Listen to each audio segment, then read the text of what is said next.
घंटी कौन बांधेगा।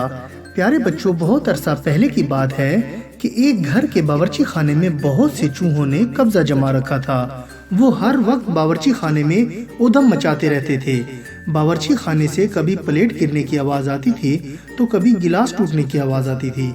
घर के मकीन चूहों से तंग आ चुके थे। उन्होंने चूहों से निजात हासिल करने के बहुत से तरीके आजमाए, लेकिन चूहों से निजात हासिल करने में कामयाब ना हो सके।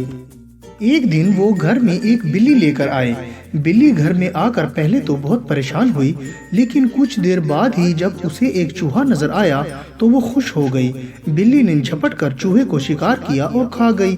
बिल्ली देख चुकी थी कि इस घर के बावर्ची खाने में बहुत से चूहे मौजूद हैं। अब वो आराम से इस घर में रहने लगी।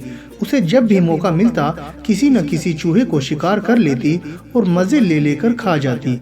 घर के लोग खुश थे कि चूहों की तादाद रोज बरोज कम हो रही थी। दूसरी तरफ चूहे अपने साथियों के शिकार हो जाने पर बहुत ही गमज़दा थे।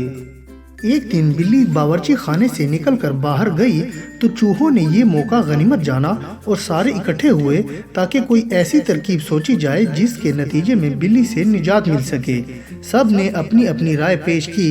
एक चूहा बोला, मेरे नज़दीक इस मसले का बेहतरीन हल ये है कि बिल्ली के गले में एक घंटी बांध दी जाए ताकि जैसे ही बिल्ली बावर्ची खाने में दाखिल हो हम घंटी की आवाज़ सुनकर छुप जाएंगे। सब चूहों को उसकी ये तरकीब बहुत ही पसंद आई और सब के सब खुशी से नाचने लगे। एक बूढ़ा चूहा बोला, दोस्तों जरा ये तो सोचो कि बिल्ली के गले में घंटी बांधेगा कौन। जो भी घंटी बांधने जाएगा बिल्ली तो उसे खा जाएगी। बात चूंकि ठीक थी इसलिए चूहे एक दूसरे का मुंह हैरानी से तकने लगे। इतने में बिल्ली भी दबे पांव आ गई और झपट कर 2-3 चूहों को शिकार कर लिया। बाकी चूहे इधर उधर डर कर भाग कर छुप गए। तो प्यारे बच्चों, इस कहानी से हमें ये सबक हासिल होता है कि पहले तोलो और फिर बोलो। बेवकूफ गधा।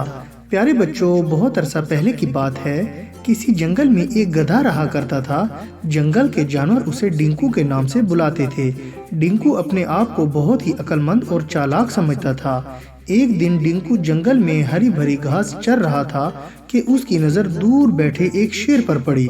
शेर को देखकर डिंकू खौफजदा हो गया और डिंकू वहां से भागने के लिए मुड़ा तो उसे एकदम उसके जहन में ख्याल आया कि मैंने तो अभी अभी एक शेर को देखा है और शेर ने अभी तक मुझ पर कोई हमला भी नहीं किया। ये ख्याल जहन में आते ही डिंकू ने एक बार फिर शेर की तरफ जाकर देखा तो उसे इल्म हुआ कि वहाँ शेर नहीं बल्कि शेर की खाल पड़ी है। डिंकू ने सोचा, अगर मैं ये खाल ओढ़ लूं तो सब जानवर मुझे जंगल का बादशाह समझने लगेंगे। फिर यहाँ सिर्फ मेरा हुक्म चलेगा और मैं जहाँ चाहूँगा चरता फिरूंगा। ये सोचकर डिंकू ने शेर की खाल ओढ़ ली और इधर उधर घूमने लगा। कुछ देर बाद उसकी नज़र एक हिरन पर पड़ी। हिरन डिंकू को देखते ही खौफजदा हो गया और बचाओ बचाओ का शोर मचाता हुआ वहां से भाग निकला। ये मंजर देखकर उसका हौसला मजीद बढ़ गया था, लिहाजा वो गरूर से अकड़ कर आगे बढ़ने लगा। चंद कदम चलने के बाद उसका सामना भेड़िए से हो गया। भेड़िया दरख्त के नीचे गहरी नींद सो रहा था। उसे सोता देखकर डिंकू को शरारत सूझी। उसने आगे बढ़कर भेड़िए की दुम जोर से खींची तो वो बिलबुलाता हुआ उठ बैठा और फिर जैसे ही उसकी नज़र डिंकू पर पड़ी तो वो भी उसे शेर समझकर भागता हुआ दूर निकल गया। भेड़िए को खौफजदा देखकर डिंकू खुशी से झूम उठा था। उसी दौरान डिंकू की मुलाकात लोमड़ी से हो गई।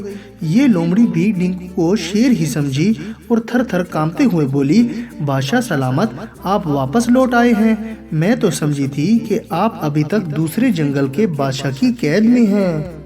यकीन करें बादशाह सलामत, आपके पकड़े जाने में मेरा कोई भी कसूर नहीं था। आप मुझे माफ़ कर दें, मैं आइंदा ऐसी गलती कभी नहीं करूंगी। ये कहकर लोमड़ी रोने लगी। डिंकू को शेर की हलाकत की वजह मालूम हो गई थी, लेकिन उसे मरने वाले शेर से कोई भी हमदर्दी नहीं थी, लिहाजा उसने लोमड़ी को जाने की इजाज़त दे दी। अब डिंकू तेजी से आगे बढ़ने लगा था। उसकी राह में आने वाले तमाम जानवर खौफजदा होकर इधर उधर भागने और छुपने लगे थे।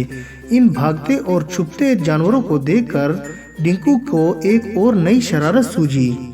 उसने सोचा कि अगर वो शेर की तरह एक धाड़ भी लगा देगा तो जानवर मजीद डर जाएंगे।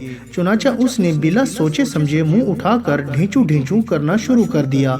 जोश में डिंकू ये भी भूल गया था कि वो तो शेर की तरह दहाड़ नहीं सकता था। उधर जैसे ही जानवरों ने डिंकू की आवाज़ सुनी तो वो सारा माजरा समझ गए। अब उन्हें मालूम हो चुका था कि डिंकू शेर की खाल ओढ़कर उन्हें डराने धमकाने की कोशिश कर रहा है। जानवरों को उस पर बहुत गुस्सा आया और उन्होंने मिलकर डिंकू की खूब पिटाई की, जिस पर डिंकू बहुत शर्मिंदा हुआ। तो प्यारे बच्चों, इस कहानी से हमें ये सबक हासिल होता है कि कभी भी भेष बदलने से सच्चाई नहीं छुपती। और बच्चों, मैं उम्मीद करता हूँ कि आपको मेरी ये कहानी पसंद आई होगी और आप इसको लाइक, शेयर और कमेंट्स भी करेंगे। और सबसे ज़रूरी बात यह है कि आप मेरे इस चैनल को सब्सक्राइब करना ना भूलिएगा। इससे आपको मेरी नई नई कहानियों का भी पता चलता रहेगा। और अब मैं इजाज़त चाहता हूँ। अपना बहुत बहुत ख्याल रखिएगा। अल्लाह हाफिज़।